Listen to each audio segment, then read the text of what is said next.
ধুবুৰীৰ জুৰুৱাৰ চৰ পাব্লিক হাইস্কুলৰ বিদ্যালয় গৃহ নিৰ্মাণ কামত অনিয়ম হোৱাৰ অভিযোগ উত্থাপন হৈছে। জানিব পৰা মতে ধুবুৰী জিলাৰ জুৰুৱাৰ চৰ পাব্লিক হাইস্কুলত সমগ্ৰ শিক্ষা আঁচনিৰ অধীনত ৩.৪৯ কোটি টকা ব্যয় সাপেক্ষে নিৰ্মাণ হ'বলগীয়া নতুন বিদ্যালয় গৃহ নিৰ্মাণৰ আৰম্ভণিতে অনিয়ম সংঘটিত হোৱাৰ অভিযোগ উত্থাপন হৈছে। চৰকাৰে হাইস্কুলখন উচ্চতৰ মাধ্যমিক বিদ্যালয়লৈ উন্নীত কৰি এটা নতুন ভৱন নিৰ্মাণৰ বাবে বৃহৎ ধনৰাশি আবণ্টন দিয়ে। কিন্তু নিৰ্মাণ কামৰ ঠিকা লাভ কৰা ঠিকাদাৰজনে ফলক আৰু তথ্য ফলক আঁৰি নিদিয়াকৈ আঁচনি বহিৰ্ভূতভাৱে নিম্নমানৰ সামগ্ৰীৰে কাম কৰাৰ অভিযোগ উত্থাপন হৈছে। উল্লেখ্য যে স্থানীয় বিধায়ক ৱাজেদ আলী চৌধুৰীয়ে অলপতে বিদ্যালয় ভৱনটোৰ আধাৰশিলা স্থাপন কৰে। ৰহস্যজনকভাৱে তাৰ পাছতেই ঠিকাদাৰজনে অতি নিম্নমানৰ সামগ্ৰীৰে আৰম্ভ কৰে গৃহটোৰ ভেটি নিৰ্মাণৰ কাম। অভিযোগ মতে ঠিকাদাৰজনে নিৰ্মীয়মান গৃহটোৰ ভেটি স্থাপনৰ কামত নিম্নমানৰ ৰড, ইটা, বালি, পাথৰ ব্যৱহাৰ কৰিছে। চৰকাৰী আঁচনি মতে কামত টাটা অথবা শ্যামশিল ৰডৰ ব্যৱহাৰ কৰিব লাগে যদিও নিৰ্মাণ কামটোত ব্যৱহাৰ কৰা হৈছে দুৰ্গাপুৰ নামৰ নিম্নমানৰ ৰড। আনহাতে প্ৰতিটো খুঁটাৰ ফাউণ্ডেশ্যনত কম ওজনৰ ৰড ব্যৱহাৰ কৰাৰ লগতে প্ৰয়োজনীয় ৰিং লগোৱা নাই ঠিকাদাৰে। ঠিকাদাৰজনে অতি নিম্নমানৰ কাম কৰি মোটা অংকৰ ধন হৰাট কৰাৰ অভিসন্ধিত নামি পৰাৰ অভিযোগ উত্থাপন হৈছে। লগতে বিভাগীয় অভিযন্তাগৰাকীয়ে কামৰ তদাৰকী নকৰাকৈ ৰহস্যজনকভাৱে মৌন হৈ থকাক লৈ প্ৰশ্ন উত্থাপিত হৈছে।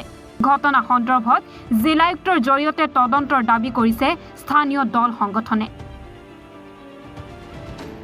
আচলতে শিক্ষা বিভাগৰ যিবিলাক কাম ঠিকাদাৰবিলাক কৰি আছে সেই কামবিলাকে আমি সময়ে সময়ে দেখা পাওঁ, শুনা পাওঁ। সেই কামবিলাকত বিয়াগম কেলেংকাৰী সংঘটিত হৈছে। আমি দেখিছোঁ যে জৰুৱাৰ চৰ পাব্লিক হাই স্কুল এটা শিক্ষা প্ৰতিষ্ঠান, তাত যুগ যুগ ধৰি ল'ৰা ছোৱালীবিলাকে তাত শিক্ষাদান কৰিব আৰু সেই স্কুলৰ যি খুঁটা তেওঁলোকে পুতিছে ইষ্টিমেট মতে কৰা নাই। কেৱল আৰু কেৱল বাহিৰা ঠিকাদাৰে ইয়াত কাম কৰি লোকেল কিছুমান মানুহক সেই কামৰ চাব কণ্টেক্ট দিয়ে আৰু তেওঁলোকে লোকেল তেওঁলোকৰ দাদাগিৰি আছে, তেওঁলোকৰ বিৰুদ্ধে কোনোবাই কথাই ক'ব নোৱাৰে। এই দুৰ্নীতিৰ বিৰুদ্ধে কোনোবাই মাত মাতিলে তেওঁলোকৰ মুখ বন্ধ কৰা হয়, কণ্ঠ ৰোধ কৰা হয়। গতিকে আমি দেখিছোঁ যে এই জেগাবিলাকত জৰুৱাৰ চৰ পাব্লিক হাইস্কুলৰ যি বিয়াগম কেলেংকাৰী, এই কেলেংকাৰী একচুৱেলি উচ্চ পৰ্যায়ৰ ইনকুৱাৰী লাগে আৰু ঠিকাদাৰৰ বিৰুদ্ধে বিহিত ব্যৱস্থা গ্ৰহণ কৰিব লাগে। আৰু তাত যিটো শিক্ষা প্ৰতিষ্ঠান, তাত যি খুঁটাৰ যিটো ইষ্টিমেট মতে খুঁটা দিয়া নাই, তাত ভৱিষ্যতত যুগ যুগ তাত শিক্ষাদান কৰিব। অতি নিম্নমানৰ সামগ্ৰীৰে যদি বিল্ডিংখন বনোৱা হয় ভৱিষ্যতত তাত এক্সিডেণ্ট হোৱাৰ সম্ভাৱনা আছে। তথ্য ফলক লগালে যে মানুহে গম পাব ইমান কৰি থকাৰ কাম। আচলতে তেওঁলোকে যেনেবাকৈ তেওঁলোকে চলে বলে কৌশলে তেওঁলোকে কেৱল কামবিলাক নামচাম কাম তেওঁলোকে কৰি তেওঁলোকে বিল আধাকৈ লৈ গুচি যাব ইয়াৰ পৰা। গতিকে কামটো আমাৰতো লোকেল জেগা।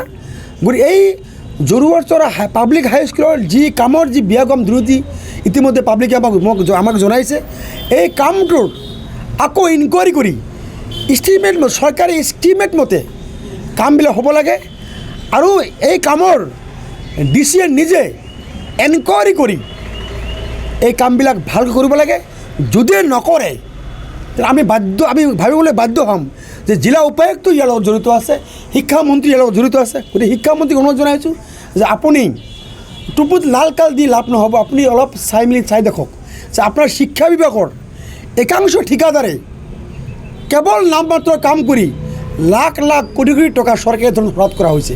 গতিকে আমি ধুবুৰী জিলা কৃষক মুক্তি আৰু ছাত্ৰ মুক্তি সংগ্ৰাম সমিতি জৰুৱাৰ চৰ পাব্লিক হাইস্কুলৰ যি কামৰ যি দুৰ্নীতি হৈছে এই দুৰ্নীতিৰ এক উচ্চ পৰ্যায়ৰ ইনকুৱাৰী দাবী জনাইছোঁ। যদি ইনকুৱাৰী নহয় নিশ্চয় আমি ইয়াৰ পৰৱৰ্তী সময়ত নিশ্চয় আমি গণতান্ত্ৰিকভাৱে আমাৰ আন্দোলন কৰিব লাগিব। এইটোৱে যদি ইষ্টিমেট মতে কাম নকৰে, নিম্নমানৰ যদি সামগ্ৰী ব্যৱহাৰ কৰে, যদি মানে ইষ্টিমেট মতে ৰড ব্যৱহাৰ নকৰে, কম ৰড ব্যৱহাৰ কৰে, ভৱিষ্যতত তাত যে এক্সিডেণ্ট নহ'ব তাৰ কি মানে আছে? গতিকে এই এক্সিডেণ্ট হ'ব পাৰে। গতিকে ছাত্ৰ ছাত্ৰীৰ ভৱিষ্যতৰ প্ৰতি লক্ষ্য ৰাখি জিলা উপায়ুক্ত মহোদয়ে নিজে চৰজমিন তদন্ত কৰিব লাগে আৰু ফিল্ডত গৈ কামখিনি ভালকৈ চাই চিতি ইষ্টিমেট মতে কামখিনি কৰিব লাগে, আমি দাবী জনাইছোঁ। মই স্কুলৰ হেড টিচাৰ নহওঁ, মই একাডেমিক ইনচাৰ্জে হয়।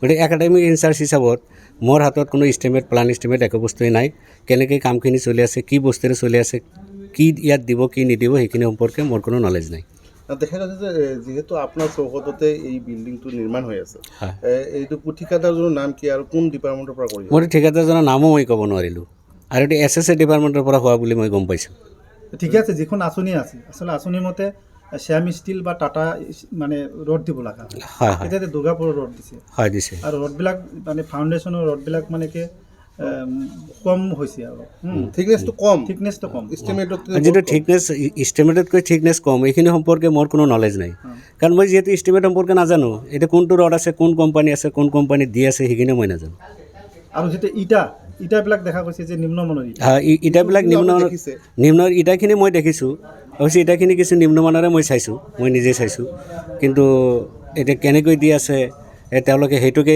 উচ্চমানৰ ইটা বুলি ধৰি আছে নেকি মই এইটো ক'ব নোৱাৰিম আৰু দেখা গৈছে যে যিটো পাথৰ ইউজ কৰি আছে সেই পাথৰটো আচলতে প্ৰেছাৰৰ 3-4 ইউজ কৰিব লাগে কিন্তু সিহঁতে মিক্সাৰ ইউজ কৰি আছে মিক্সাৰ ইউজ কৰি আছে সেইটোৱে মই চাইছোঁ মিক্সাৰ ইউজ কৰি আছে বালিখিনিও ইমান উন্নত মানৰ নহয় বালিখিনি মই নিজেও গম নাপাওঁ যিখিনি দি আছে মই সেইটো মানি লৈছোঁ কিন্তু পাথৰখিনিতো মই দেখা পাইছোঁ ঠিক নহয় মুঠতে মানে কামটো ষ্টাৰ্ট যে হৈ আছে গতিকে আৰম্ভণিৰ পৰা দেখা গৈছে যে কাম মানে সঠিকভাৱে আঁচনি বহিৰ্ভূতভাৱে হৈ আছে এটা আঁচনি বহিৰ্ভূতভাৱে যদিও হৈ থাকে কিন্তু মই একাডেমিক হিচাপত মই সেইখিনি ক'ব নোৱাৰিম যে আঁচনিৰ বাহিৰত হৈ আছে যিহেতু মোৰ নলেজত একোৱেই নাই ইষ্টিমেটটোও নাই মোৰ ইষ্টিমেটটো আগৰ হেডমাষ্টাৰৰ হাতত আছে সিহে গম পাব সিহে জানিব মইতো গম নাপাওঁ এইবিলাক